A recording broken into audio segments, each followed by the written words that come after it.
ஆடும் வருவேல் அணி சேவல் என பாடும் பணியே பணியாய் அருள்வாய் தேடும் கயமா முகனை செருவில் சாடும் தனி யானை சகோதரனே.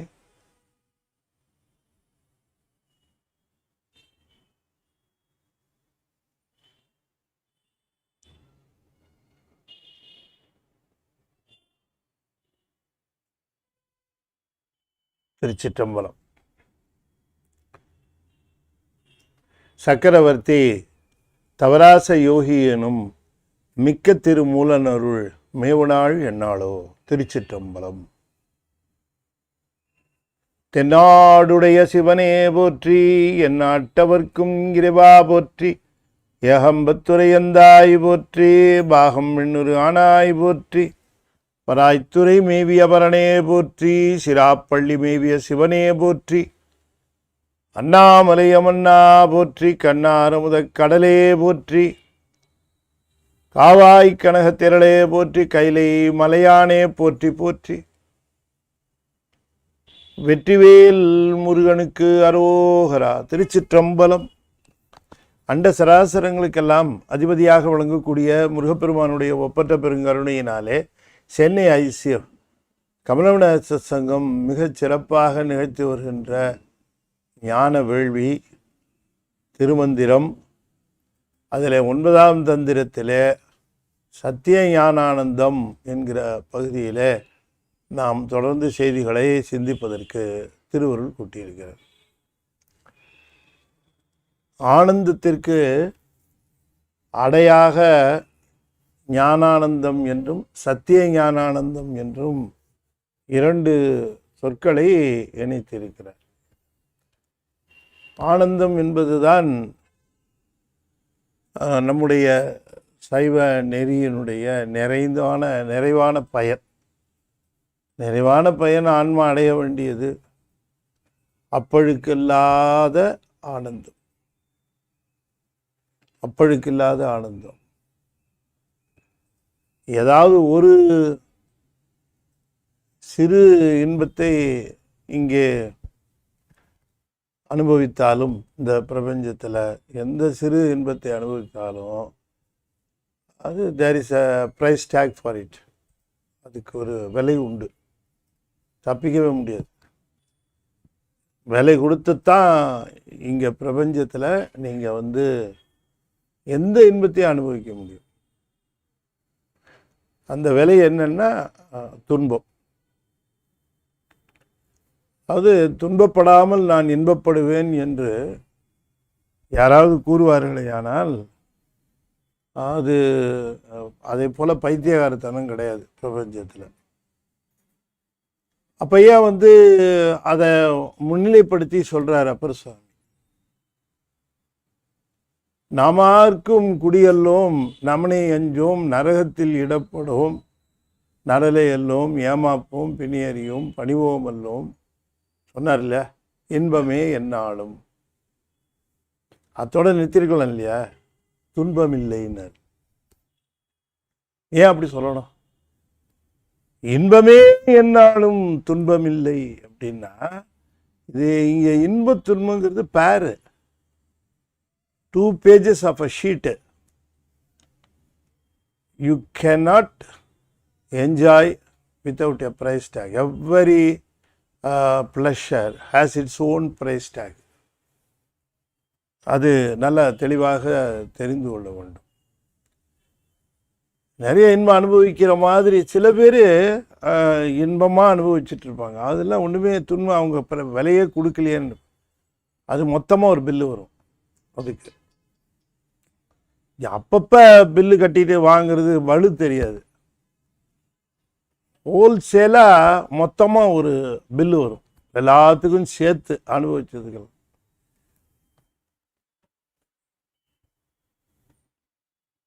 வள்ளலார் கூட ஒரு அருமையான கருத்து சொன்னார். நல்ல உணவை உண்ட பிறகு சில சமயம் நண்பர்கள் அழைத்து போய் விருந்து கொடுத்துருவாங்க. மறுப்பார், அவருக்கு அது இஷ்டம் இல்லைன்னா கூட. ஆனால் அவர்களுடைய மனம் நோகக்கூடாது என்பதற்காக ஏதாவது இப்படி சாப்பிட்டுட்டாருன்னா அவருக்கு நெஞ்சமெல்லாம் நடுங்குமா. இனி இச்சுகத்தால் யாது துன்புறும் கொல்லோ என்று சூழ் வெறும் வயிற்றோடு இருந்தேன். நீ பில்லு அப்புறமா வரத்துக்கு இருக்கட்டும், நானே பே பண்ணிடுறேன் அப்படின்னுட்டு ஒரு சாப்பாட்டு இன்பத்தை பெற்றுவிட்டேன் என்பதற்காக நான் வெறும் வயிற்றிலிருந்து சாப்பாடை தவிர்த்து நானே துன்பத்தை வரவழைத்து கொண்டேன். அந்த துன்பத்தை நானே அப்படின்னு சொல்கிறாங்க சார். அதனுடைய உட்குறிப்பு என்ன நம்ம தெரிந்து கொள்ள வேண்டும்.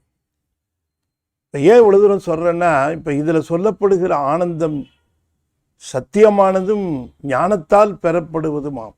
இந்த ரெண்டால் பெறப்படுகிற ஆனந்தம் தான் ஆனந்தம். அதுவே சத்திய ஞான ஆனந்தம் தான் ஆனந்தம். வேற இதுக்கு அப்பால சொல்லப்படுவன எல்லாமே அதுக்கு ஒரு வேலை உண்டு, அதுக்குன்னு ஒரு என்ன சொல்கிறது, அதில் ஒரு அனுபவம் உண்டு. அதனால் எதுலேயும் just don't expect any pleasure. If it comes on its way, அதுவாக வந்ததுன்னா okay, let it go as it is. அப்படியே வரட்டும், அப்படியே போகட்டும்னு ரொம்ப அதுக்காக ஆன்சைட்டி, அதுக்காக ஆர்வம், அதுக்காக ரொம்ப எதிர்பார்ப்பு, அப்படி எல்லாம் நாம் சிவனடியார்கள் அவ்வாறு வைத்து கொள்ளாமல் தான் அந்த வினையை கழிப்பார்கள். அதனால் இந்த சத்திய ஆனந்தத்தில் ஒரு பெரிய செய்தி சொல்கிறார் நம்ம சாமி. அவரை தவிர வேறு யார் சொல்ல முடியும்? யாராலையும் சொல்லவே முடியாது. ஒரு ஸ்டன்னிங்காக ஒரு விஷயத்தை சொல்கிறேன். இந்த சத்திய ஞானானந்தா பகுதியிலேயே அந்த செய்தியை சாமி குறிப்பிடுகிறார். அப்போ நம்ம உயிரானது இந்த ஆனந்தத்தை இங்கே பிரபஞ்சத்தில் அது எதிர்பார்க்கிறத நிறுத்திக்கும் போது தான் அதுக்கு அங்கே குவாலிஃபை ஆகும் அப்படின்னு நாம் தெரிந்து கொள்ளணும். இங்கே எதிர்பார்த்துக்கிட்டே இருந்தோன்னு வச்சுங்களேன், அது நான் கேள்விப்பட்டேன். ஒரு மடத்தில், ஒரு பழங்காலத்தில் சொல்கிறேன், ஒரு மடத்தில் அந்த அன்னைக்கு அந்த குருநாதர் அன்னைக்கு உபதேசத்துக்குன்னு தாங்கிட்ட இருக்கிற சீடர்களில் தேர்ந்தெடுப்பாராம். எல்லாத்துக்கும் கூப்பிட்டு எல்லாத்துக்கும் உபதேசம் நடக்காது. அந்த ஒரு 20 பேர் 15-20 பேர் இருந்தால் அதில் ஒரு 5 பேர் 6 பேரை கூப்பிடுவார். நீங்களாம் வந்துடுங்க அப்படின்பாரு. வந்ததுக்கப்புறம் அந்த அணுக்கு உபதேசம் அப்படின்னு அதை செய்வார். அப்படி செய்கிற பொழுது அந்த சீடர்களுக்கு அதை விட ஒரு பெரிய பாக்கியம் இல்லை, ஒரு பெரிய பேர் இல்லை. அதனால் இவங்க எல்லாருமே அப்படி கூப்பிடுவாரான்னு காத்துட்ருப்பாங்க. இன்றைக்கி யாரை கூப்பிட்றாங்க சாமி, இன்றைக்கி உண்டா உபதேசம், இன்றைக்கி யாரை கூப்பிடுவாங்க என்றெல்லாம் எதிர்பார்ப்பாங்க. மடத்தில் இவர்களுக்கு பொதுவான பாடம் எடுக்கிறதுக்கு சில பேர் ஏற்பாடு பண்ணியிருப்பார். அவங்க பாடம் எடுப்பாங்க. அவங்கெல்லாம் அந்த பாடம் அவங்களுக்கு சொல்லி தருவாங்க. இருந்தாலும் குருக்கிட்ட போய் அந்த உபதேசம் வாங்கிறதுக்காக இவங்களாம் எதிர்பார்த்துக்கிட்டே இருப்பாங்க, சாமி கூப்பிடுவாரா அப்படி. ஆனால் அவர் யாரை கூப்பிட்றாரோ அவங்க தான் போக முடியும். மற்றவங்க அவங்கவுங்க வேலையை பார்த்துட்டு போக வேண்டியதுதான். அவங்கள கூப்பிட்டு சொல்லுவார்.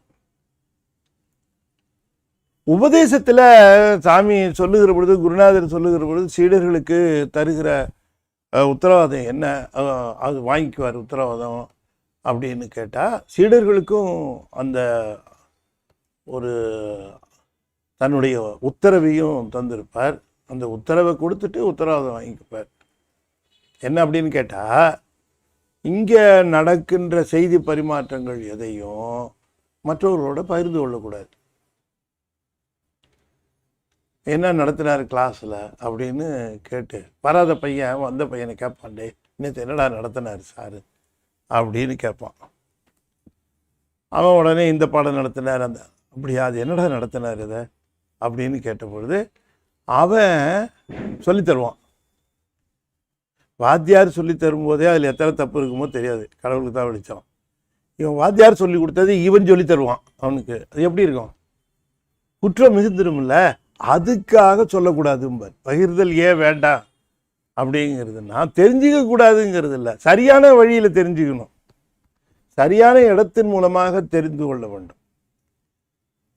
இப்போ அதனால தான் பல விஷயங்கள் தவறாகவே புரிந்து கொள்ளப்பட்டு தவறாகவே சைவ சித்தாந்தத்திலேயே தவறாக புரிந்து கொள்ளதுனால தானே அநேக ஈஸ்வரவாத சைவம், சிவ சமவாத சைவம், ஐக்கியவாத சைவம், இப்படி எல்லாம் பல்வேறு விதமாக வந்ததுக்கு காரணம் என்ன அப்படின்னு கேட்டால் உரிய நிலையில் உபதேசம் கேட்காது.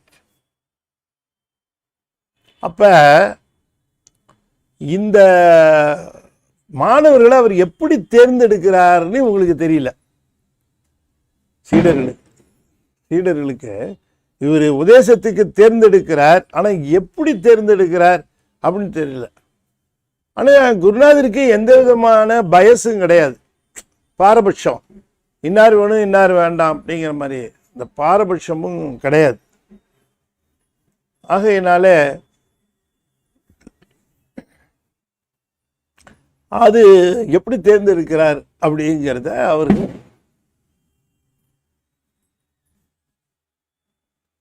அவர் எப்படி தேர்ந்தெடுக்கிறார் அப்படிங்கிறத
சீடர்களை எப்படி குருநாதர் தேர்ந்தெடுக்கிறார் தன்னுடைய உபதேசத்துக்குன்னு இவங்களுக்கு புரியவே இல்லை. ஒவ்வொரு நாளும் மாலை நேரம் ஒரு 6-7 மணிக்கு குருநாதர் வந்து அந்த பூஜையெல்லாம் முடிச்சுட்டு அப்புறம் எல்லாரும் சாப்பாடு எல்லாரும் இந்த இரவு உணவு அதை முடிச்சுட்டு அதுக்கப்புறம் தான் கூப்பிடுவார். இரவு உணவெல்லாம் முடிச்சுட்டு அதுக்கப்புறம் இந்த உபதேசத்துக்கு யாரெல்லாம் வரணும்னு சீட்டு எழுதி அனுப்புவார். நான் அவங்களாம் வரணும். இது எப்படி தேர்ந்தெடுக்கிறாரு? காலையிலேயே தேர்ந்தெடுப்பாரா, மத்தியானம் தேர்ந்தெடுப்பாரா, எப்படி தேர்ந்தெடுக்கிறாரு அப்படின்னு குருநாதர்கிட்ட ரொம்ப மரியாதையா பவ்யமா எவ்வளவோ பள்ளிலாம் பார்த்து சில பேர் கூப்பிடுறதே இல்லை. அடிச்சில் பார்த்தா ஒரு நாள் அவர்கிட்டே போய் கேட்க, நீங்கள் எப்படி தேர்ந்தெடுக்கிறீங்கன்னு தெரிஞ்சால் அந்த தகுதியை வளர்த்துக்கிறதுக்கு நாங்கள் முயற்சி பண்ணுவோம். நாங்கள்லாம் உபதேசமே கேட்க வரதில்லை. தகுதி பற்றி நீங்கள் முடிவு பண்ணுறீங்கன்னா நாங்கள் அதை கொஸ்டின் பண்ணல, இருந்தாலும் தெரிஞ்சு கொள்ளணும் அப்படிங்கிறதுக்காக கேட்குறோம். அப்போ அவர் சொல்கிறாரு, இல்லை நீங்கள் சாப்பிடுவீங்கல்ல அப்போயே தீர்மானம் பண்ணுவேன் அப்படின்னார். என்ன சாப்பிட ஒரு ஆள் வந்து போட்டு வச்சிருக்கிறேன், யாரெல்லாம் வெளுத்து கட்டுறான் சாப்பாட்டில், யார் உணவு மேலே விருப்பத்தோட இருக்கிறா அப்படிங்கிறது தெரிஞ்சிடும். உணவு விருப்பம் அதிகமாக இருக்கிறவங்க உபதேசத்திற்கு அவ்வளவு தகுதியுடையவர்களாக இருப்பார்களான்னு சந்தேகம். அதனால தான் பல குருமார்கள் இந்த உணவு விஷயத்தில் ரொம்ப கீனாக இருப்பாங்க சீடன்னு. ஆகையினால அதை நான் பார்த்தேன். அதில் தான் செலக்ட் பண்ணுறது. யார் வந்து சில பேர் அந்த உணவை ஏனோ தானோன்னு சாப்பிட்டு குருநாதர் இன்னைக்காவது கூப்பிடுவாரா நம்மளை அப்படின்னு அந்த ஏக்கத்தில் சாப்பாடு சரியாக சாப்பிடாம இருப்பான். அவனுக்கு தெரியும், அவனை கூப்பிட்டு சொன்னால் பிரயோஜனப்படும் அப்படின்னு சொன்னார். அடுத்த நாள் வந்து ஒருத்தரும் சாப்பிட்றது இல்லை.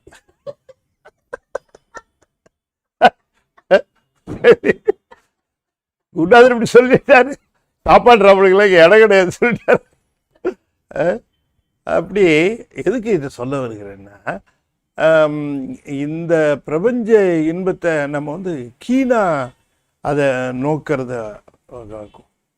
விட்டுறணும் அப்படிங்கிறது. சரி, அது ஒரு புறம் இருக்க, இப்போ நமக்கு ஒரு ஒரு கொஸ்டின் ஒன்று வருது, ஒரு ஒரு அருமையான கொஸ்டின். இதுக்கு வந்து பதில் வந்து திருமூலர் தான் சொல்கிறார், வேறு யாரும் சொல்ல முடியாது. கேள்வி என்ன, என்ன பதில் அப்படிங்கிறத நான் பின்னால் சொல்கிறேன். முதல்ல இந்த பாட்டை பார்ப்போம். அவர் சொன்ன பாட்டை. அமரத்துவம் கடந்து அண்டம் கடந்து தமரத்து நின்ற தனிமையன் ஈசன். அமரத்துவம் கடந்து அண்டம் கடந்து தமரத்து நின்ற தனிமையன் ஈசன். பவளத்து முத்து பனிமொழி மாதர் துவளற்ற சோதி தொடர்ந்து நின்றானே. அமரத்துவம் கடந்து அண்டம் கடந்து தமரத்து நின்ற தனிமையன் ஈசன். பவளத்து முத்து பனிமொழி மாதர் துவளற்ற சோதி தொடர்ந்து நின்றானே. துவளற்றன்னா கெடுதல் இல்லாதன்னு அர்த்தம். துவளற்ற சோதி தொடர்ந்து நின்றானே என்று குறிப்பிடுகின்றார். மேல சொல்லுகிற பொழுது தனிமையன் ஈசன்னாரு, கீழே சொல்லுகிற பொழுது பனிமொழி மாத துவளற்ற சோதி தொடர்ந்து நின்றானே. அப்ப அந்த 2 வரி இந்த 2 வரிக்கும் நாம வந்து பொருளை உள்ளவாறு பார்க்கணும். அப்ப அது ஒரு நிலை, தனிமையன் ஈசன் அது ஒரு நிலை.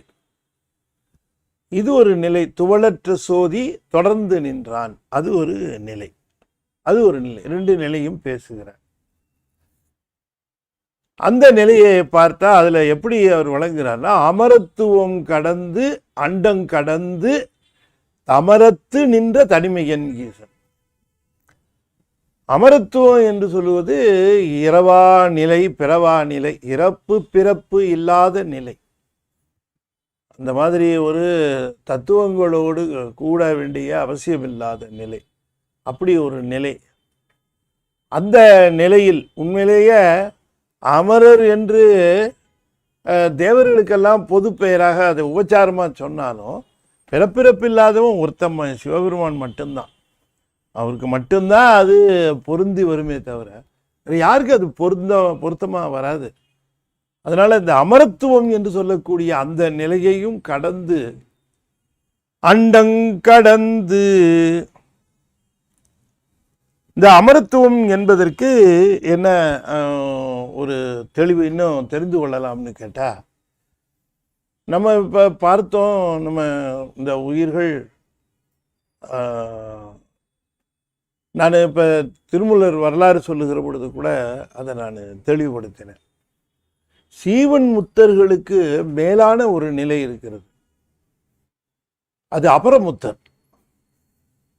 சீவன் முத்தர்கள் என்பவர்கள் இந்த உலகத்திலேயே அந்த சிறப்பை பெற்றவர்கள். ஆனால் அவர்கள் இங்கிருந்து நேராக போகிற பொழுது பரமுத்தியை பெறுவதற்கு முன்பு அபரமுத்தி நிலையை அடைவார்கள். அபரமுத்தி நிலையை அடைந்து விட்டு பிறகு அவர்கள் பரமுத்திங்கிறது சாயுச்சியம், வெளியோடு வெளியாக கடந்து விடுதல். இப்போ நம்ம திருமூலரை நான் குறிப்பிடுகிற பொழுது கூட திருமூலர் சீவன் முத்தர் அல்ல, அவர் அபரமுத்தர் அப்படின்னு அன்னைக்கு கூட நான் குறிப்பிட்டேன். அதை நம்ம நினைவில் வச்சுக்கணும். அபரமுத்தராக இருந்ததுனால தான் அவர் இப்போ அந்த இடத்தை பற்றிய விவரங்களை எல்லாம் நமக்கு ரொம்ப தெளிவாக சொல்கிறார், அதை பற்றி பேசுகிறார் நிறையா. அமரத்துவம் கடந்து என்பது அபரமுத்தியை கடந்து தான் அர்த்தம். அதுக்கு அபரமுத்தி நிலையையும் கடந்து. எனவே அபரமுத்தி நிலை, அதனை கடந்து அண்டங்கடந்து எல்லாவற்றையும் கடந்து நிற்கிற தனிமையின் தனிப்பெரும் தலைவனாக விளங்குகிறான். ஆனால் அங்கே ஒரு சிறப்பு சொல்லுகிறார். என்னன்னு கேட்டா, தனிமையன் என்று சொன்னாலும் கூட அவனை பொறுத்த வரைக்கும் தனியனே தவிர, ஆனால் அவன் தனி ஒருவனாக அந்த இடத்திலே இல்லை. எப்படி இருக்கிறான்னா தமரத்து நின்றனர். தமரத்து என்று சொன்னால் அடியார்கள் புடைசூழ இருக்கிறான் என்று குறிப்பிடுகிறார். இந்த அடியார்கள் தான் அபரமுத்தர்கள். இந்த அடியார் நடுவில் இருக்கும் அருளை புரியா என்று தான் மணிவாசகரும் கேட்கிறார். இந்த அடியார்களை கூட்டிக்கிட்டு தான் திருப்பெருந்துறைக்கும் வந்தார் சாமி. இதை உங்களுக்கு ஒரு டேலி ஆகிறதுக்காக நான் சொல்கிறேன், பொருந்தி வரும். அப்போ இந்த அடியார் பற்றி நிரம்ப பேசுகிறார் மணிவாசகர். அதை பற்றி நீங்கள் பார்த்தீங்கன்னா, சுவாமி வந்த பொழுது அடியார்களோடு வந்ததும் அவர்களோடு திரும்ப போனதும் இவற்றை பற்றி நிறைய விஷயங்கள் சொல்லுகிறார். அப்போ அந்த அடியார்கள் தான் இங்கே குறிப்பிடுகிறார். தமரத்து நின்ற அப்படின்னு. தமர்னா அவருக்கு அவர் தான், அடியார்கள் தான் உறவு இல்லையா. நந்தமர் ஊரன் என்றான் நொடித்தான் மலை உத்தமன் என்ற மாதிரி அந்த தமர் அத்துங்கிறது சாரியை, அது அது அமரத்து அப்படிங்கிறது தமரோடு நின்ற தனிமையன் ஈசன். அங்கே இந்த அபரமுத்தர்களோடு அங்கே விளங்குவானாம் அந்த சாமி. அமரத்துவம் கடந்து அண்டங்கடந்து அந்த நிலையிலே அந்த அபரமுத்தர்களோட அந்த அடியார்களோடு அங்கே அவன் விளங்கி கொண்டிருப்பான். அங்கேயே விளங்கி கொண்டிருப்பான் ஈசன். அப்ப அவர்கள் அந்த நிலையை கடந்து அவர்கள் இந்த சத்திய ஞானானந்தத்தை அனுபவிப்பதற்கு உரிய தகுதியை பெற்று அதனை நுகரும் நிலையை தொடங்கி இருப்பார்கள். அவர்களுக்கு சத்திய ஞானானந்தம், சத்தியம் என்பது நிலைத்தது, ஞானானந்தம் என்பது பதிஞானத்தாலே பெறுவது, திருவருளாலே பெறுவது என்று பொருள். அந்த ஆனந்தம் அமரத்துவம் கடந்து அண்டங்கடந்து தமரத்து நின்ற தனிமையன் ஈசன். அப்படிப்பட்ட பெருமான் எல்லாவற்றையும் கடந்து நின்று அந்த அடியார்களோடு கூடி இருந்து ஒப்பற்ற தலைவனாக விளங்கி கொண்டிருப்பான் அவர்களுக்கு. இப்போ அந்த மாதிரி இருக்கிற அடியார்கள் எல்லாம் அந்த நிலையை வேண்டி பெற்றவர்கள். பரமுத்தி நிலைக்கு உடனே போகாமல் பெருமானோடு அங்கே இருக்க வேண்டும் என்று அவர்கள் வேண்டி பெற்றவர்கள். அந்த மாதிரி வேண்டி பெற்று அவர் கூட இருக்கிற அந்த பாக்கியத்தை பெற்றவர்கள், அதனாலே அங்கே இருக்கிறவர்கள். அதைத்தான் மணிவாசகர் இங்கே இருக்கிற போதே கேட்கிறார். உன் அடியார் நடுவுள் இருக்கும் அருளை புரியாய் அப்படின்னு கேட்கிறார். ஆகையினாலே இது அவர்கள் சுவாமியோட கூட இருக்கணும் அப்படிங்கிறத அந்த விரும்பி கேட்டிருப்பார்கள். அந்த விரும்பி கேட்டதை அவர் இந்த அபரமுத்தியிலே வழங்குவார். அபரமுத்தியில் அதனால் அமரத்து நின்ற தனிமையன் ஈசன். தனிமையன் என்றால் தனிப்பெரும் தலைவனாக இருக்கிறவன். இப்போ நமக்கு ஒரு கேள்வி என்ன வருகிறது என்று சொன்னார், இங்கே இந்த அபரமுத்தர்கள் அங்கே இருக்கிறவர்கள் அல்லது நம்ம உயிர்களை எல்லாம் உய்விப்பதற்காக வைத்திருக்கிற நிலையிலே பல்வேறு நிலைகளிலே தன் கூட இருக்கிறவர்கள் இல்லையா, தன் கூட இருக்கிறவர்களைத்தான் இங்கே அனுப்புகிறாருங்கிறது மணிவாசகர் கருத்தாலும் நீக்கி முன் எனை தன்னோடு நிலாவகை குரம்பையில் புகப்பெய்து அப்படிங்கிறார். அப்போ பிறப்பு எனக்கு வர வேண்டிய அவசியம் இல்லை, ஆனால் பிறப்பை தந்தார் அப்படிங்கிறார். துறக்குமா சொல்லப்படாய் துருத்தியாய் நின் திருந்தடி மறக்குமாறில்லாத என்னை மையல் செய்து இம்மண்ணின் மேல் பிறக்குமாறு காட்டினாய். ஞானசம்பந்தர் சொல்றார், நல்லா தெளிவா சொல்றாரு. நான் உன்னை மறந்ததே இல்லை, இங்க வரத்துக்கு கொஞ்சம் கூட நியாயம் இல்லைங்கிறார். மறக்குமாறில்லாத என்னை மையல் செய்து, ஒரு 3.5 வருஷம் மையல் பண்ணார் இல்லையா, மறந்திருந்தார். அதுக்கு மையல் செய்து மண்ணின் மேல் பிறக்குமாறு காட்டினாய். எல்லாரும் அதை சொல்றாங்க. அப்ப சுந்தரமூர்த்தி சாமின்னு நமக்கு தெரியும். இவர்கள் அந்த பிறப்புக்கு உரியவர்கள் அல்லனாலும் சாமி அவர்களை அனுப்புறார், தன் கூட இருக்கிறவர்களை அனுப்புறார். இப்படி தன் கூட இருக்கிறவர்களை அனுப்புகிறதுல தான் இப்போ திருமூலரையும் அனுப்பிச்சார். திருமூலரும் நமக்கு ஆகமம் தருவதற்காக வந்தார். அவர் இருந்த நிலையை பற்றி நமக்கு தெளிவாக தெரியும். திருஞான சம்பந்தர்லேருந்து அத்தனை பேரும் வணங்குகிற நிலையில திருமூலர் விளங்குகிறார். அது ஒரு தனி நிலை. சரி, இப்ப தன் கூட இருக்கிறவர்களை இங்கே கீழே அனுப்புகிறாரு. இவர்களுக்கு அந்த உரிய அந்த நிலையை, அவர்களுக்கு இங்கே ஆனந்தம் அனுபவிக்கின்ற நிலையை எவ்வாறு பெறுகிறார்கள்? எல்லாத்தையும் சிவானந்தமாக பார்க்கிறார்கள் அப்படிங்கிறதா ஒரு புறம் இருக்கட்டும். இப்போ சுந்தரர் எடுத்துக்கிட்டால் நல்லா தெளிவாக தெரியும். சுந்தரரை எடுத்துக்கிற பொழுது அவர்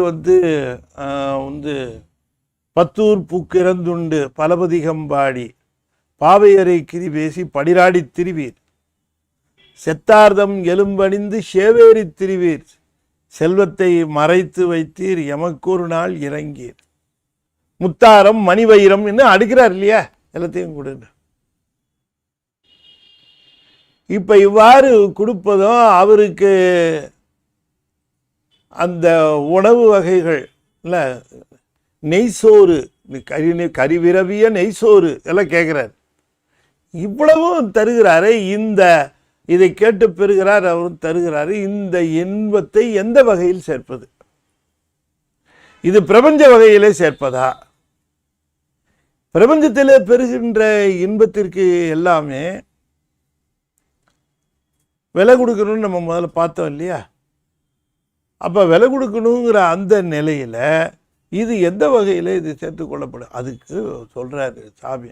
அதைத்தான் தனியாகவும் இருப்பான் அங்கே, அதே நேரத்தில் பவளத்து முத்து பனிமொழி மாதர் அம்பாள், அவளைத்தான் அப்படி சொல்கிறாரு. பவளம் போன்ற அந்த இதழ்கள், முத்து போன்ற பற்கள்,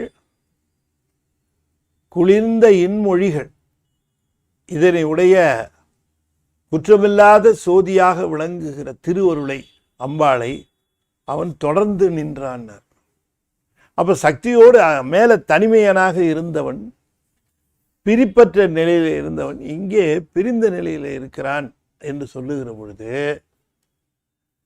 அங்கே தன்னுடன் இருந்தவர்கள் இங்கே மண்ணுலகிற்கு வருகிற பொழுது அவர்களுக்கு இந்த மண்ணுலக சம்பந்தமான செய்திகளை எல்லாம் அவற்றையெல்லாம் வழங்குவதற்காக அவனே அந்த இன்பத்தை தருகின்றவனாகவும் இருக்கிறான் என்று குறிப்பிடுகிறார்.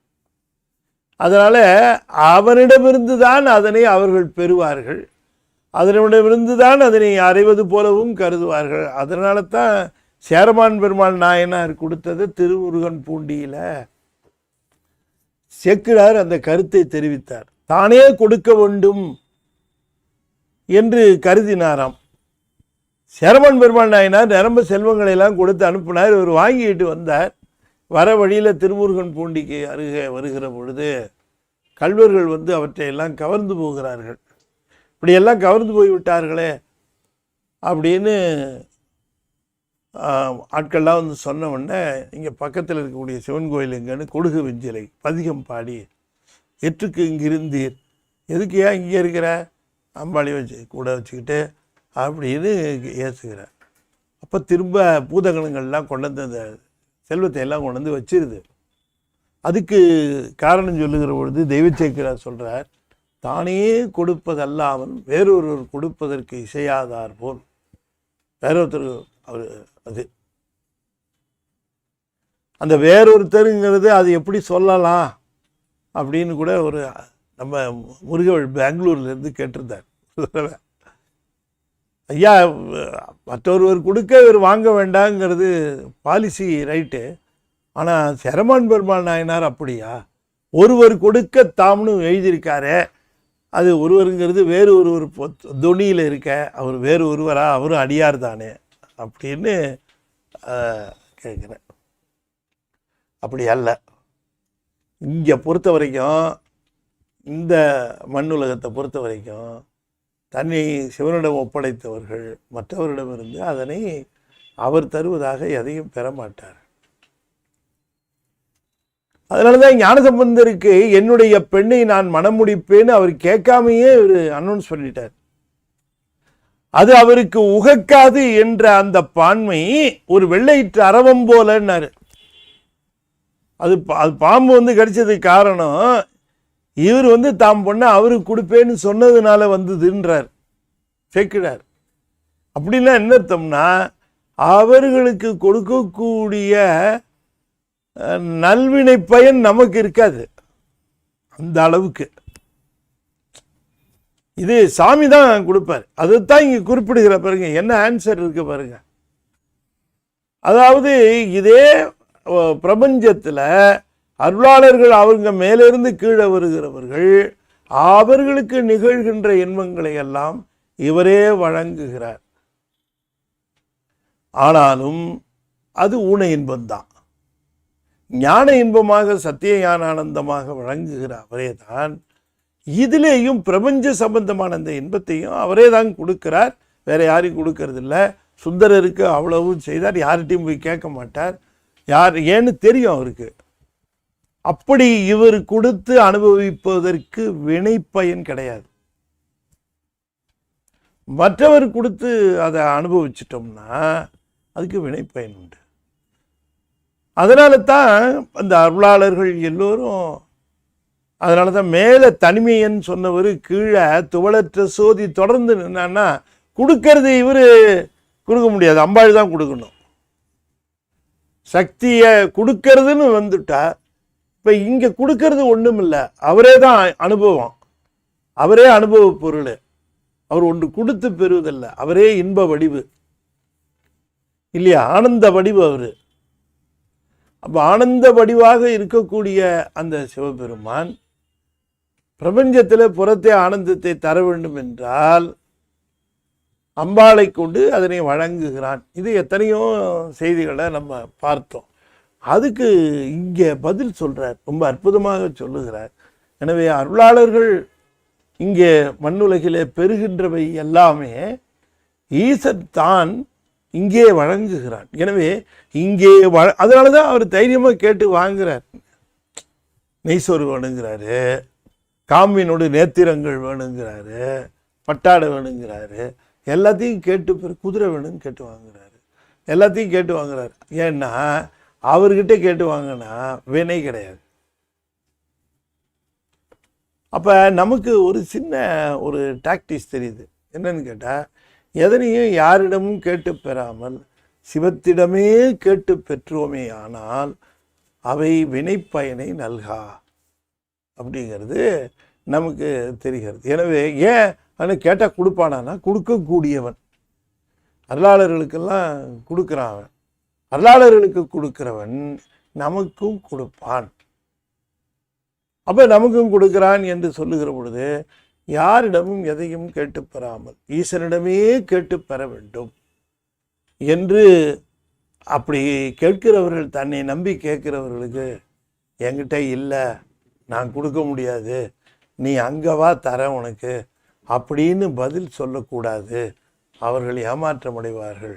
அவர்களுக்கு இங்கேயும் கொடுக்கணும் என்ற கருணையினாலே அம்பாளை தன்னுடைய கூறிலே எப்பொழுதுமே அருளுவதற்கு அவன் வைத்து கொண்டிருக்கிறான் அப்படின்னார். ஏன் ஆளுங்க இங்கே வந்து டிசப்பாயிண்ட் ஆகிடுவாங்க. இங்கே வந்து அவர்கள் என்னுடைய ஒரு கருத்துக்காக இங்கே வந்திருக்கிறாங்க. அவங்களுக்கு இங்கே வேணுங்கிறது எல்லாத்தையும் நான் தானே கொடுக்கணும். நான் கொடுக்காம நெல் வேணும், அவர் கொடுத்துட்டு இருந்தார், நெல் வேணும், நான் தான் கொடுத்தேன் நெல். அப்போ அருள் நிலையிலே வழங்கி கொண்டிருக்கக்கூடிய அனைத்துமே பெருமான் வழங்குகின்றவை தான். அப்படி அடியார்களுக்கு வழங்குவதற்காகவே அவன் அண்டங்கடந்து தமரத்து நின்ற தனிமையனாக இருந்தாலும் இங்கே பவளத்து முத்து பனிமொழி மாதர் துவளற்ற சோதி தொடர்ந்து நிற்கிறவர் என்று சொன்னால், அம்பாளை தன்னுடைய கூறிலே வைத்து கொண்டு வேண்டும் என்று கேட்கிறவர்களுக்கு வேண்டுவார் வேண்டுவதே ஈகின்றவனாக விளங்குகின்றான் என்ற அந்த ஒரு ரொம்ப ஒரு விளக்கம் தேவைப்படுகிற ஒரு செய்திக்கு விளக்கம் தருகிறார் நம்முடைய சுவாமி. ரொம்ப அற்புதமான விளக்கம், ரொம்ப அற்புதம். இதை ஒரு எக்ஸ்பிளனேஷன் தான் நமக்கு இங்கேயும் அவர் தான் தருகிறார் அடியார்களுக்கு. மற்றபடி வினைப்பயனால் அவரவர்கள் பெறுவார்கள். வினைப்பயனால் பெறுவதும், வினைப்பயனால் கொடுப்பதும், வினைப்பயனால் லாபம், வினைப்பயனால் நஷ்டம், இப்படி பல்வேறு வகைகள் நடந்து கொண்டு தான் இருக்கும் இந்த டிரான்சாக்ஷன்ஸ் எல்லாமே. ஆனால் அதை பற்றி இங்கு பேச்சில்லை, அது வினைகளினாலே நிகழ்வது. ஆனால் திருவருளினாலே நிகழ்த்துவது இங்கேயும் உண்டு சுவாமியிடம். அது அருளாளர்களுக்கு அப்படித்தான் செய்கிறார் என்று அந்த செய்தியை கூறுகிறார். மத்திமம் ஆறாரும் மாற்றி மலம் நீக்கி சுத்தமதாகும் துரிய துரி சற்று பெத்தமர சிவமாகி பிறழ்வுற்று சத்திய ஞானானந்தம் சார்ந்தான் ஞானியே. எனவே சத்திய ஞானானந்தம் சார்ந்தான் ஞானியே என்று சத்திய ஞானானந்தம் சார்புடையதாக அவருக்கு கிடைக்கிறது ஞானிகளுக்கு. எப்ப அப்படின்னாரு, மத்தியமம் ஆறாரும் மாற்றி. மத்தியமங்கிறது மத்தியாலவத்தை ரொம்ப எல்லாத்தையும் எடுத்து ஒரு அப்படியே ஒரு கேப்சூலில் கொடுக்குற மாதிரி ஒரு நட்ஷல்ல கொடுத்துட்டார் இந்த பாட்டை. இதில் ஒன்றும் விடலை, அத்தனையும் தொகுத்து சொல்லிடுறார். சத்திய ஞானானந்தம் ஏதோ அவர் மட்டும் வச்சுக்கிட்டு யாரோ வேணுங்கிறவனு செலக்ட் பண்ணி அப்படிலாம் கிடையாது. அவருக்கு எல்லாருக்கும் கொடுக்கணுன்னு தான் ஆசை. ஆனால் அதை விரும்பணுமேங்கிறார். எல்லாருக்கும் கொடுக்கணும்னு ஆசைப்படுறாரு, ஆனால் விரும்பணும், அதுதான் ஒன்று தான், வேற ஒன்றும் இல்லை. மத்தியமம் எவ்வளவு அழகா சொல்றாரு. எங்கேருந்து போகணும் மத்தியாலவத்தை, சகலத்தில் சகலம், அங்கே தான் ஆரம்பிக்கணும். அந்த இடம் தான் ஆரம்பிக்கிற இடம். ரொம்ப பேருக்கு தெரியாது அந்த இடம்னு. ரொம்ப பேருக்கு அந்த இடம்னே தெரியாது இல்லையா? அப்ப மத்தியம அப்ப ஏன் அது அப்படின்னு கேட்கிற பொழுது அப்பத்தான் 36 தத்துவமும் இருக்கும். 36 இருக்கும்போது தான் 36 பேரையும் பைசல் பண்ணி அனுப்ப முடியும். ஒரு 10 பேர் வரல, வேலைக்கே வரலன்னா மீதி இருக்கிற 25 பேருக்கு சொன்ன இன்ஸ்ட்ரக்ஷன் அவளுக்கு போகாது. 36 பேரும் பிரசன்ட் ஆகிருக்கணும். அத்தனை பேருக்கு சீட்டை கிழிக்கணும். நீ 36 பேரும் பிரசன்ட் ஆகாம அத்தனை பேருக்கு சீட்டை கிழிக்க முடியாது. எனவே தத்துவங்களை நீங்குவது என்பது மத்தியாலவத்தையில தான். ஏன்னா கீழாலவத்தையில அதுவா நீங்குது. நீ ஒன்று நீக்க வேண்டாம், மயக்கம் பண்ணா அது எல்லாமே தானா நீங்கிடுது. பட் அதுக்கு எஃபெக்ட் இல்லை. அதனால தான் மத்தியாலவத்தையில் அப்படின்னாரு. மத்தியாலவத்தையில 36 தத்துவம் இருக்கு இல்லையா, 6 மாற்றினார். அந்த மத்தியாலவத்தையில 36 மாத்துகிற பொழுது அது சொல்றாரு 1-2 எஸ்கேப் ஆகும். 1-2 எஸ்கேப் ஆகும். நிஜம். அது எப்படின்னு கேட்டீங்கன்னா கண்ணு மட்டும் எஸ்கேப் ஆகும். எல்லாத்தையும் மாற்றி எல்லாம் பண்ணா கூட இந்த கண்ணு, அந்த பார்வை அது மீறி போகக்கூடிய ஒரு கண்ணோ காதோ அல்லது ஏதோ ஒரு கருவி. ஆகையினால என்ன சொல்றாரு, அது கெடுத்துரும் எல்லாத்தையும். அதனால 36 வந்துட்டாங்களா, எல்லாருக்கும் ரிலீவிங் ஆர்டர் கொடுத்துட்டோமா, 6 மாற்றினாரு. நீக்கி இல்லை, மாற்றி. அப்படின்னா அப்பா இன்னிலிருந்து நீங்கள்லாம் எனக்கு சர்வன்ஸ் கிடையாது, நானே பரம்பொருளுக்கு சரண்டர் ஆகிட்டேன், எல்லாம் நீங்கள் பரம்பொருளுக்கு வேலையாளுங்க அத்தனை பேரும். அதனால் ஏன் கண்ட்ரோலில் நீங்கள் இல்லை, எல்லாம் சாமியோட கண்ட்ரோலில் இருக்கீங்கப்பான்னு 56 அவர்கிட்ட டிரான்ஸ்ஃபர் பண்ணி மாற்றி விடணுமா. மலம் நீக்கி. அப்போ அந்த மலம் நீக்கினா ஏதாவது ஒரு தத்துவத்தினாலே வரக்கூடிய குறைபாடுகள் இருக்குமானால் அந்த குறையையும் நீக்கி, அந்த குறையையும் நீக்கி 36 தத்துவத்தையும் நாம் தெளிவாக புரிந்து கொண்டு அதில் ஏது ஒன்றும் அதில் விடுபட்டு போகாமல் கவனமாக அதனையும் மாற்றி இப்படி 36 நீக்கி அந்த தத்துவங்களினாலே ஏற்படுகிற மாயையாலே விளைகின்ற அந்த மரத்தையும் கண்மத்தையும் நீக்கி என்ன ஆகுமா அப்படி நினைக்கும் போதே, அப்படி நினைத்து கொண்டு இருக்கிற பொழுதே you will be automatically taken to நிர்மலாவத்தை. ட்ரிப்ட் அது போயிடும், நீ போகிறதில்ல. இந்த அப்ரோச் இது கொடுத்தவொடனே அவங்களுக்கெல்லாம் கொடுத்தவொடனே மலம் நீக்கினோடனே அதான் தத்துவ சுத்தி.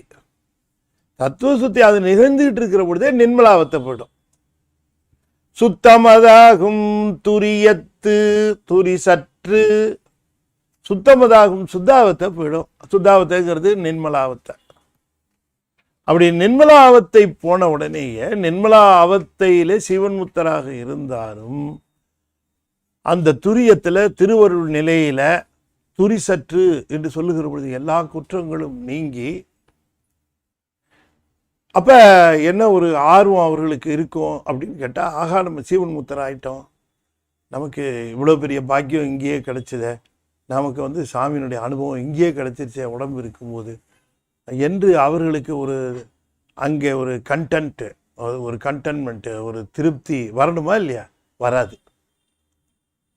அவர்களுக்கு என்ன தோணும்னா, இந்த சிவன் முத்தராக இருக்கிற நாம இதுக்கு அடுத்த நிலையாக இருக்கக்கூடிய பராவத்தைக்கு போயிடணுமே, தப்பி தவறி பிறந்து திரும்பவும் மத்தியாலவத்தைக்கு போயிடக்கூடாது. அதனால் நாம் இது நிரந்தரம் இல்லை என்று எண்ணுவார்கள். சிவன் முத்தர் அதை நீங்கள் மணிவாசகருடைய திருவாசகத்தை பார்த்தா அது ரொம்ப தெளிவாக தெரியும். அவர் இங்கேயே அந்த ஆனந்தத்தை அனுபவிச்சவர். ஆனால் அவர் பாரோடு விண்ணாய் பரந்தயம் பரனே பற்று நான் மற்றிலேன் கண்டாய் சீரொடு பொலிவாய் சிவபுரத்து அரசே திருப்பெருந்துறை உரை சிவனே ஆரோடு நோகேன் ஆர்க்கெடுத்து உரைக்கேன் ஆண்ட நீ அருளிலையானால் வார்கடல் உலகில் வாழ்கிலேன் கண்டாய் வருக என்று அருள் புரியாய. எங்க வர சொல்றாரு? வருக என்று அருள் புரியாய அப்படின்னு நம்ம பொதுவாக சிவலோகம் இல்லை, சிவலோகங்கிறது அது நாம் புரிந்து கொள்வதற்காக இந்த நிர்மலாவத்தையிலேருந்து பராவத்தைக்கே நிகழ்ச்சிட்டு போயிடு. அங்கே அடியார் திருக்கூட்டத்தோடு இருக்கக்கூடிய அபரமுத்தின் நிலை அது வேணும், அதுதான் கேட்குறேன். அப்போ இந்த அவர்களுக்கு இப்போ நம்ம மத்தியாலவத்தில் இருக்கிற பொழுது நம்ம எதை விரும்புகிறோம்? நிச்சயமாக நம்ம விரும்ப வேண்டியது நின்மலாவத்தை. அதில் நாம் சென்று பெருமானை அந்த ஆனந்த அனுபவம் இங்கேயே நமக்கு அது கிடைச்சிரும் அப்படிங்கிறதுக்காக நம்ம ஆர்வப்படுறோம். ஆனால் அந்த நிலைக்கு சென்றவர்கள் அங்கேயே இருக்க விரும்ப மாட்டோம். அவர்களுக்கு அது நம்ம நினைப்போம், அவங்களாம் ரொம்ப பெரிய நிலை அடைந்து விட்டார்களே, பெரிய ஆனந்த நிலை அடைந்து விட்டார்களே, எவ்வளோ திருப்தியாக இருப்பாங்கன்னு நம்ம நினைப்போம். ஆனால் அவர்களுக்கு அப்படி இருக்காது. தான் என்னை ஆட்கொண்டது நானும் தானும் அறிவோம். நீ என்னை ஆட்கொண்ட அப்படிங்கிறது, தான் என்னை ஆட்கொண்டது எல்லோரும் தான் அறிவார். நான் தனக்கு அன்பின்மை நானும் தானும் அறிவோம்னர். நான் தனக்கு அன்பின்மை நானும் தானும் அறிவோம், தான் என்னை ஆட்கொண்டது எல்லோரும் தான் அறிவார். நீ என்னை ஆட்கொண்ட, நான் சீவன் முத்தர் நிலையை அடைஞ்சிட்டேன், உன் திருவுருளையே அடைஞ்சிட்டேன் அப்படின்னு தான் எல்லாரும் நினைக்கிறாங்க. ஆனால் இன்னும் எனக்கு அன்பு பத்தாததுனால நீ என்ன ப்ரொமோட் பண்ணாமல் இந்த சிவன்முத்தி நிலையிலேயே வச்சுக்கிட்டு இருக்கிற, பரமுத்தி நிலைக்கு கூட்டிகிட்டு போகலை அப்படிங்கிறது அவங்களுக்கு தெரியாது அப்படின்னார். அவர் அடுத்த நிலை அங்கே போயிட்டா இங்கே வர வேண்டிய அவசியம் இல்லை என்கிற அந்த நிலையிலே அதைத்தான் சொல்லுகிறார். சுத்தமதாகும் துரிய துரிசு அற்று பெத்தமர சிவமாகினார். பெத்தமர சிவமாகி என்று சொன்னால் அந்த நிலையை கூட தாண்டி போய் அப்படி நிற்கிற பொழுது இந்த நின்மலாவத்தை என்று சொல்லக்கூடியது கூட சீவன் அதில் இடம் பெற்றிருக்கிறதே, அது சிவமாக வேண்டாமா? இன்னும் சீவன்கிறத அவங்க ஒரு டிஸ்குவாலிஃபிகேஷனாகவே நினச்சிக்குவாங்க. அதனால சிவமாகினார். ஆகையினாலே பெத்தம் அற சிவமாகி எல்லா விதமான பந்தங்களும் நீங்கி, சிவமாகி பெத்தமரன பந்தங்கள் முழுமையும் நீங்கி சிவமாகி பிறழ் உற்று அந்த நிலையை அடைந்து, அந்த நிலையை பராவத்தை அதனுடைய நிறைவை அடைந்து அங்க அந்த ஞானி அனுபவிக்கிறானே, அதுதான் சத்திய ஞானானந்தம். எனவே நிர்மலாவத்தையினுடைய நிறைவிலே பெறுவதல்ல சத்திய ஞானானந்தம், பராவத்தையினுடைய நிறைவிலே பெறுவது தான் சத்திய ஞானானந்தம். அப்படி சத்திய ஞானானந்தம் சார்ந்தான் ஞானியே என்று சொல்லுகிற பொழுது அவன்தான் நிறைவான ஞானத்தை பெற்றவனாக விளங்குகிறான் என்று சொல்லுகிறார். சிவமாய் அவமான மும்மலமும் தீர்ந்து பவமான முப்பாழை பற்றற பற்ற தவமான சத்திய ஞானானந்தத்தே துவமார் துரியம் சொரூபமதாமே. திரும்பவும் அங்கே சொன்ன ஒரு செய்தியை இங்கே அந்த முத்துரியம் அந்த இடத்துல சொன்ன செய்தியை இங்கே நினைவுபடுத்துகிறார். திரும்பவும் இந்த ஞானானந்தங்கிறது நீ 3 துரியத்தை கவனமாக வச்சுக்கோ. 3 துரியம் முக்கியம். எந்த துரியம்? சீவத்துரியம், சிவத்துரியம், பரத்துரியம். துரியங்கிறது என்ன அப்படின்னு கேட்டால், நமக்கு நினைவு இருக்கிற நிலை. துரியம் வரைக்கும் எல்லை உண்டு, துரியாதீதத்துக்கு எல்லை கிடையாது, அத்தீத்தத்துக்கு எல்லை கிடையாது. எல்லை இல்லாததுனால தான் அதுக்கு பேர் இல்லாமல் துரியாதீதன்ட்டாங்க இல்லையா? இப்போ எவ்வளவு கொடுக்கறது? 500 ரூபாய்க்கு மேலே எவ்வளோ வேணால் கொடுங்க. அப்போ எவ்வளோன்னு கணக்கு இல்லை. 500 கீழே போகாமல் 500 ரூபா, அது 500 துரியம். அதுக்கு மேலே கொடுக்கறது துரியாதீதம். எவ்வளோ வேணா இருக்கலாம், 1000 கொடுக்கலாம், 2000 இருக்கலாம், 5 லட்சமாக இருக்கலாம். எல்லை இல்லாதது. அதனால தான் துரிய அத்தீத்தம் அங்கே அகண்டமானது. இது கண்டம். துரியம் என்று சொன்னால் 4ன்னு அர்த்தம், திரயம்னா 3ன்னு அர்த்தம், துவித்தம்னா 2, ஏக்கம்னா 1ன்னு அர்த்தம். இப்போ துரியத்துக்கு அடுத்தது பஞ்சமம்னு சொல்ல வேண்டியது தானே, 5 தானே. அது சொல்லாமல் ஏன் துரியாதீதம்னாங்க? அப்படின்னா 5க்கு மேலே 6 இருந்தால் தான் அது 5ன்னு சொல்லலாம்.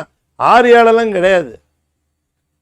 அதோட சரி, அந்த 5வது நிலை என்று ஒரு நிலை இல்லை. அந்த நிலை நாட் கவுண்டட். நாட் கவுண்டட்னா அதுக்கு இட் இஸ் அன்கவுண்டபிள். அப்படி அந்த மாதிரி நிலை. எனவே சீவத்துரியம் என்று சொல்லுவது அந்த மத்தியாலவத்தையில் வருகிற துரியமும் கீழாலவத்தையில் வருகிற துரியமும், அது 2 துரியமும் சீவத்துரியம். நிர்மலாவத்தையில் வருகிற துரியம் சிவதுரியம். இனிமேல் அதற்கு மேலே போய் இருக்கக்கூடிய பராவத்தையில் வருவது பரதுரியம். அவ்வளோதானே. இந்த 3 துரியங்கள் நாம் குறிப்பாக அதனை நாம் தொடர வேண்டும். அவமான மும்மலம் தீர்ந்து சிவமாய், அது கடைசியில் போட்டுக்கணும். அவமான மும்மலம் தீர்ந்து சிவமாய். சிவத்தை தவிர்த்து மித்த எல்லாமே அவன்தாங்க. 2 கேட்டகரி தான். ஒன்று சிவம், மித்ததெல்லாம் அவன். அவன் அப்படித்தான் பார்ப்பாங்க அவங்க எல்லாத்தையும். அது சிவமா? சரி, அது சிவம் இல்லைங்க, அது ஒரு உயர்ந்த, அது அவன் தான். நவுந்துரு, அவ்வளோதான். 2 கேட்டகரி தான் அவங்களுக்கு, சிவம் அவம். அப்ப இந்த அவம் என்று சொல்லக்கூடியது எல்லாமே உண்மையான ஆனந்தத்தை தராது. அப்ப மும்மலமும் தீர்ந்தால் நீ இயல்பாவே சிவமாய் விடுவாய். அதனால அவமான மும்மலம், ஏன் அது அவம்னு சொல்றோம்னா அந்த 3 மலங்களோட தொடர்பு இருக்கும். ஆணவத்தோடையோ அல்லது கண்மத்தோடையோ மாயையோடையோ தொடர்பு இருக்கும். 3 மலமும் இல்லைன்னா அது சிவம். அவமான மும்மலம் தீர்ந்து சிவமாய் பவமான முப்பாழை பற்றற பற்ற தவமான சத்திய ஞானானந்தத்தே துவமா துரியம் சுரூபமதாமே. பவமானன்னா மெய்யானன்னு அர்த்தம். முப்பாழ்ங்கிறது துரியத்தை தான் குறிப்பிடுகிறார். 3 துரியத்தை, முத்துரியத்தை தான் முப்பாழ்ங்கிறார் இங்க. பாழ்னு எதுக்கு பேருன்னா எல்லாம் சென்று ஒடுங்குவதற்கு பாழ்னு பேருங்க. அது காரணத்துல காரியம் போய் ஒடுங்குனா அதை பாழ்பாங்க காரணத்தை. புரியுதுங்களா? பாழ் என்று சொன்னால் ஒடுங்குதற்குரிய இடம். துரியம்தான் போய் ஒடுங்கும். அதனால முப்பாழை என்பது முத்துரியத்தை. சிவமாய் அவமான மும்மலம் தேர்ந்து சிவமாய் பவமான முப்பாழை பற்றற பற்ற. இந்த பற்றுகள், இந்த அவங்கள் தீர வேண்டும் என்று சொன்னால் பவமான முப்பாழை பற்ற வேண்டும். நாம் சீவதுரியத்தில் நிற்கிறோம், நம்ம சிவதுரியத்திற்கு செல்ல வேண்டும் என்ற அந்த துரியத்தின் மேலே நாம் பற்று கொள்ள வேண்டும். எனவே அப்படி பற்றுகிற பொழுது இந்த சீவதுரியம் விடுபடும். சிவதுரியத்தின் மேல் வைக்கிற பற்று சீவதுரியத்தை விடுவிக்கும். பரதுரியத்தின் மேலே வைக்கிற பற்று சிவதுரியத்தை விடுவிக்கும். எனவே இது பற்று அறப்பற்றனர். எந்த பற்று? அந்தந்த நிலைகளிலே இருக்கக்கூடிய பற்று. அப்படி பற்ற பவமான முப்பாழை பற்றற பற்ற தவமான சத்திய ஞானானந்தத்தே.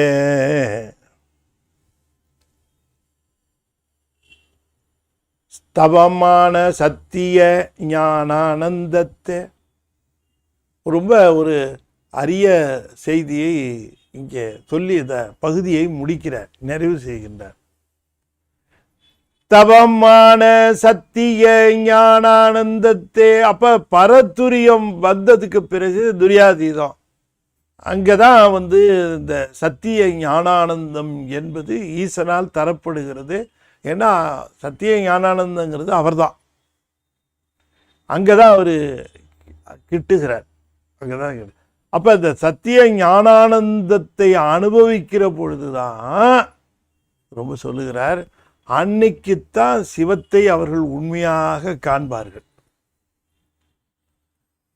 எப்படின்னார், எப்படி இருளிலே மூழ்கி இருந்த பொழுது கதிர்கள் வந்தன, கதிர்கள் வந்தவுடனேயே கிரணங்களினாலே பொருள்கள்லாம் தெரிந்தாலும் கிரணங்களை கொண்டு அந்த பகலவனை காண்பது போல சத்திய ஞானானந்தத்தை அறிந்த பொழுதுதான், உணர்ந்த பொழுதுதான், அனுபவிக்கிற பொழுதுதான் சொரூப நிலையில் இருக்கக்கூடிய அந்த சிவமானது காட்சிக்கு வரும். அப்ப சத்திய ஞானானந்தம் அனுபவித்தவர்களே சிவத்தை கண்டவர்கள் என்று திருமூலர் சொல்லுகிறார். தவமான சத்திய ஞானானந்தத்தே துவமார் துரியம். சத்திய ஞானானந்தத்தே, இந்த ஞானானந்தத்தை அனுபவிக்கிற பொழுது ஆனந்தத்தை உடைய பொருளும் தெரியும். அதுதான் சொரூபமதாமையன்னாரு. சொரூபம்னு சொன்னா அந்த வஸ்துன்னு அர்த்தம், பொருள்னு அர்த்தம். ஞானானந்தத்தே, அது ஞானானந்தத்தேங்கிறது அந்த முதல் நானாவுக்கு கால் போடணும், துணைக்கால் போடணும், அது போடலை, அது நீங்கள் போட்டுங்க. ஞானானந்தத்தே துணைக்கால் போடணும்.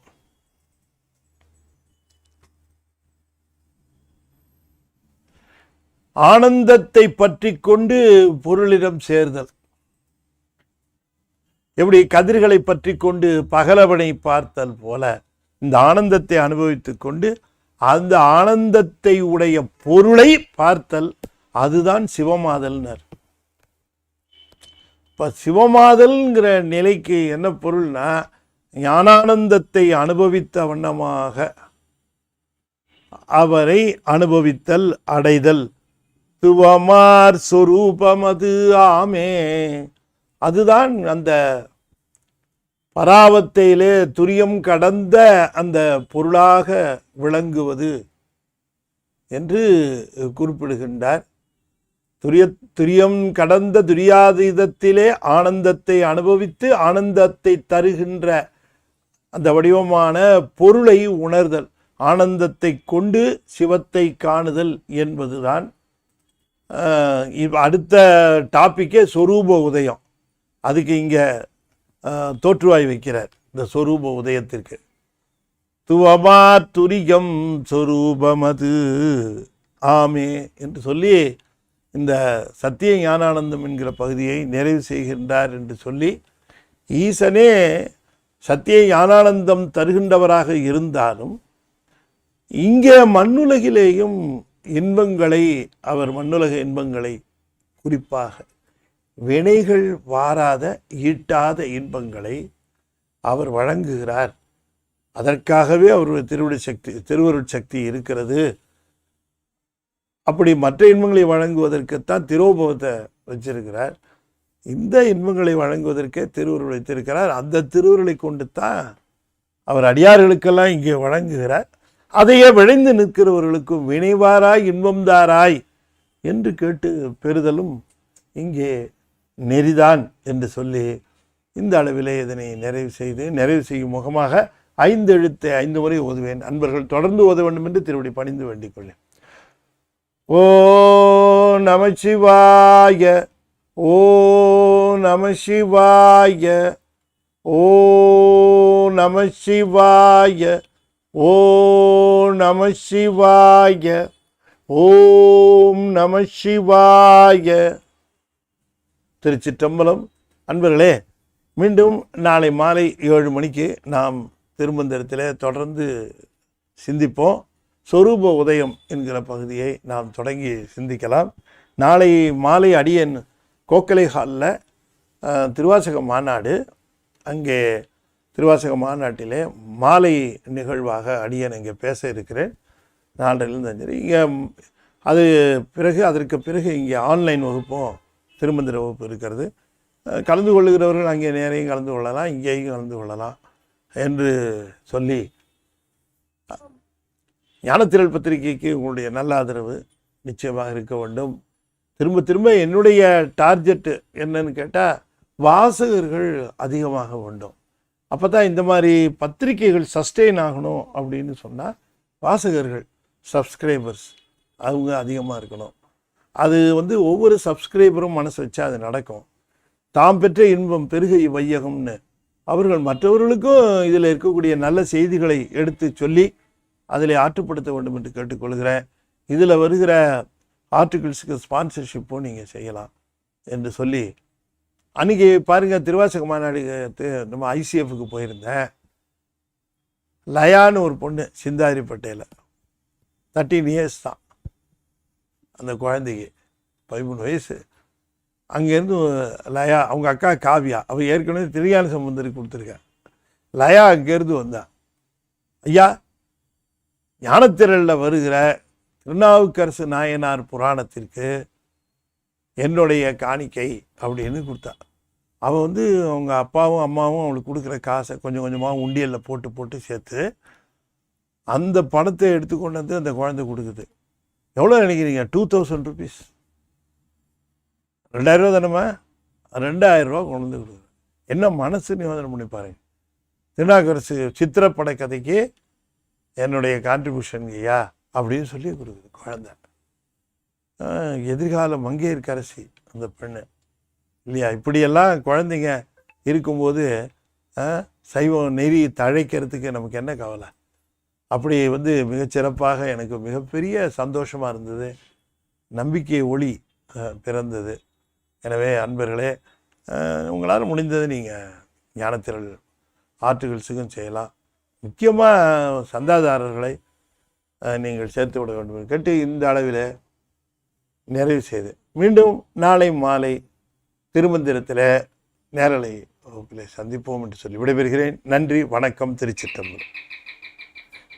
தென்னாடுடைய சிவனே போற்றி, எந்நாட்டவர்க்கும் இறைவா போற்றி, வெற்றிவேல் முருகனுக்கு அரோகரா. திருச்சிற்றம்பலம்.